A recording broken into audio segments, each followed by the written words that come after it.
Ito na po yung pinakamalaking na trade ko ngayong taong 2024 after 5 years of trading, mga kaibigan.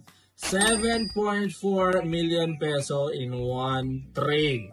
Now, just to show you that this is a real account, ayan po ay real from IC Markets kasi maraming demo king po dito sa Pilipinas. Ngayon, tingnan natin yung breakdown ng trade na to. So ngayon na nakita nyo na real account yun at hindi demo-demo, ngayon i-breakdown ko para makatulong sa inyo kung ano ba yung nangyari during that trade, ano yung nasa mindset ko, bakit ko tinrake yung trade at bakit ko kinlow sa 2,400. So punta tayo sa chart, ito yung trade na yon. So kung makikita natin dyan sa screenshot na yan, I took the trade on July 18. Ayan, makikita nyo po dyan. And then kinlow ko siya ng July 23.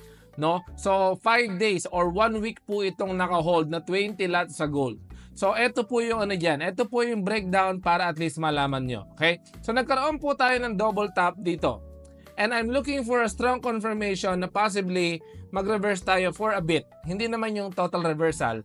Pero mag-reverse siya ng malaki. Okay? So we see that in the 4-hour candle, ito, ang laki ng candle. So syempre, hindi naman tayo pwede mag-sell dito sa pinakababa. So we waited for a retest dito sa taas, dito sa previous support. And doon, yung confirmation is this candle na naging bearish. So bullish siya and then the sellers came here again confirming na break and retest siya. Okay? So I took a trade at 2,466 right there.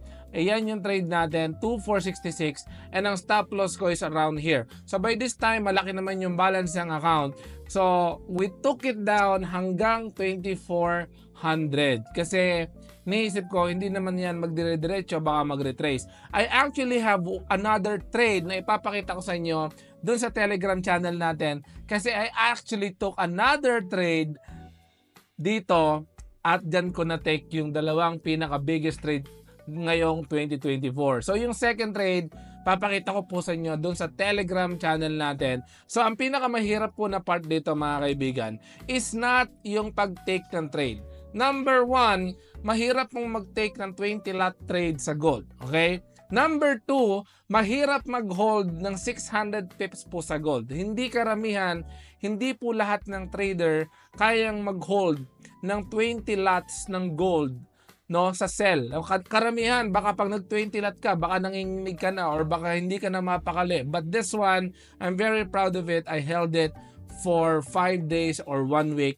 I took home at 131.